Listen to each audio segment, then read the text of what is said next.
Hello friends, welcome back to Noelcrafts. In today's episode, we are going to learn how to bind off this rib and make it stretchy.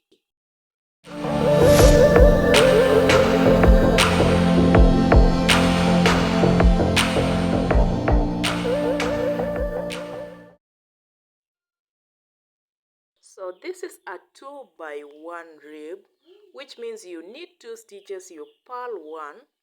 So normally when you bind off, you use the 2 needles you are using to knit, but in this case I'm going to show you how to bind off using a crochet hook. So on the right side of your project, crochet through the first knit stitch. Now remove the stitch you just crocheted through from the needle, like that. Make a loop on your crochet, then crochet through the next knit stitch on the hook.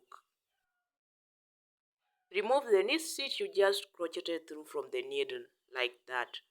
At this point you have 3 stitches on your crochet hook. Skip the first stitch on your crochet hook and insert the needle in the last 2 stitches on your crochet hook. Pull the remaining stitch on the crochet hook through the last 2 stitches on the needle, like that. We are done with those 2 knit stitches. Now we are going to work on the purl stitch that follows. Bring your working yarn to the front. We already have 1 stitch on the crochet hook. Now we are going straight to making a loop on the crochet. There you have your loop stitch on the crochet. Now insert your hook through the purled stitch and pull through.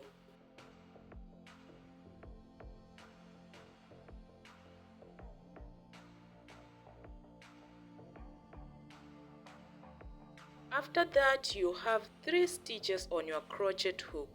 Just like before, you skip the first stitch and insert your needle through the last 2 stitches. From there, you pull through the remaining stitch on the crochet hook to pass through the last 2 stitches. Just like that, we are done with the purl stitch.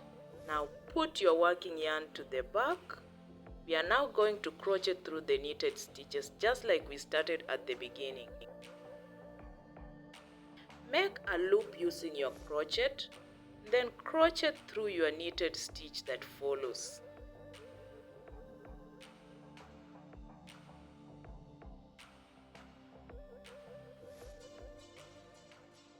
At this point, you have 3 stitches on your crochet hook. Skip the first stitch on the crochet hook. Insert your needle through the last 2 stitches.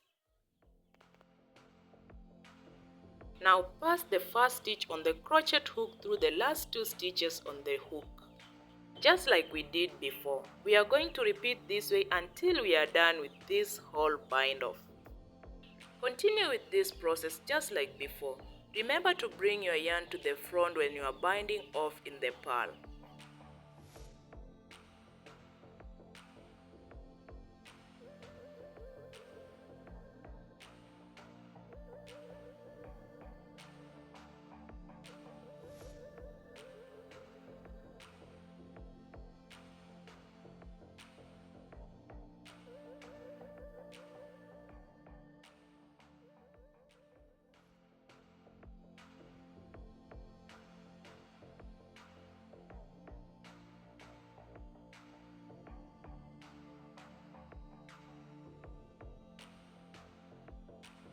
So after maintaining the process like we started, this is how my bind off looks like. This is how yours should look like if you followed the steps correctly. It's stretchy and that's the purpose of this tutorial. So easy and beautiful at the same time. Thank you so much for watching to this end. Please do remember to subscribe. Until next time, bye bye.